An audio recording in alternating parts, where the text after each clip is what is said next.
अच्छा, हम सब के अंदर ना एक कश्मकश सी हर वक्त जारी रहती है, एक अंदरूनी सफ़र। इस्लामी रिवायत में इस सफ़र का जो मरकज़ है वो है नफ्स, यानी हमारी खुदी। तो आज हम इसी खुदी के 3 दर्जात को समझने की कोशिश करेंगे, क्योंकि सच पूछें तो नफ्स को समझना ही दरअसल खुद को समझना है।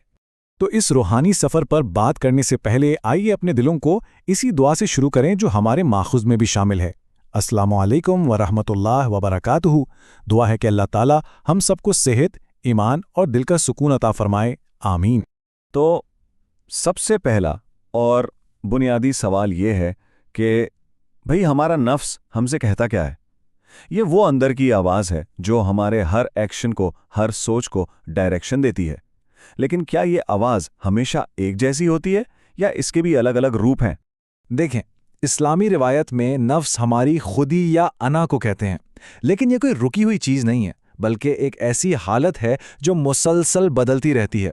इसकी कई सतहें हैं और आज हम इसकी 3 सबसे अहम सतहों पर बात करेंगे। इस सफ़र का जो स्टार्टिंग पॉइंट है वो है पहला दर्जा, नफ्से अम्मारा। ये वो हालत है जहां हमारी अंदर की कश्मकश समझे अपने उरूज पर होती है। नफ्से अम्मारा, इसको हुक्म देने वाला नफ्स या उकसाने वाली खुदी भी कहते हैं। ये हमारी ज़ात का वो हिस्सा है जो हमें बुराई की तरफ खींचता है। ये हमारी सबसे बुनियादी और कह लें गैर तरबियत याफ्ता ख्वाहिशात का मरकज़ है। तो नफ्से अम्मारा काम कैसे करता है? ये मुसलसल बुराई की तरफ धकेलता है, गुनाहों को इतना इतना खुशनुमा और आसान बनाकर पेश करता है कि इंसान बस अपनी फौरी ख्वाहिशात का गुलाम बनकर रह जाता है। लेकिन ये सफ़र यहाँ ख़त्म नहीं होता।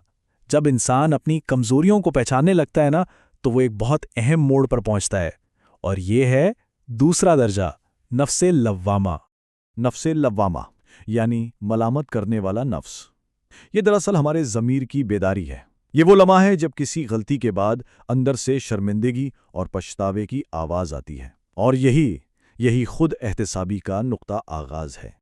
और ये मलामत कोई मनफी चीज़ नहीं है, बल्कि एक अंदरूनी निकात की तरह है जो हमें हमारी गलती पर झंझोड़ती है। यही पशेमानी हमें तौबा की तरफ ले जाती है, यानी अल्लाह की तरफ पलटने और माफ़ी मांगने पर उकसाती है। सच कहें तो ये रूहानी तरक्की की एक बहुत ही मुस्बत अलामत है। इस सारी कश्मकश और खुद एहतसाबी के बाद सफ़र की आखिरी मंजिल आती है, एक ऐसी हालत जहां रूह को हकीकी सुकून मिलता है। ये है तीसरा दर्जा, नफ्से मुतमइन्ना। नफ्से मुतमइना यानी मुतमइन और पुरसुकून नफ्स। ये वो सबसे ऊंचा दर्जा है जहां इंसान अल्लाह की रज़ा पर पूरी तरह राज़ी हो जाता है और उसके दिल को इत्मीनान और रूह को ठहराव नसीब होता है। अच्छा, इस हालत की कैफियत क्या है? इंसान एक गहरे अंदरूनी सुकून का तजुर्बा करता है।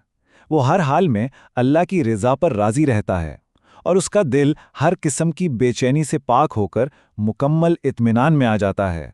तो गोया ये पूरा सफ़र एक रूहानी उरूज का रास्ता है। पहला कदम नफ्से अम्मारा, जो बुराई की तरफ उकसाता है। दूसरा कदम नफ्से लव्वामा, जहां ज़मीर जाग कर मलामत करता है।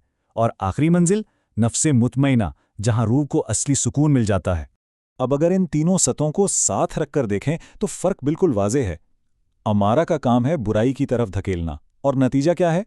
गुनाह। लव्वामा का काम है गुनाह पर मलामत करना, और इसका नतीजा तौबा। और आखिर में मुतमइना, इसका काम है अल्लाह पर राज़ी रहना, जिसका नतीजा है हमेशा का सुकून।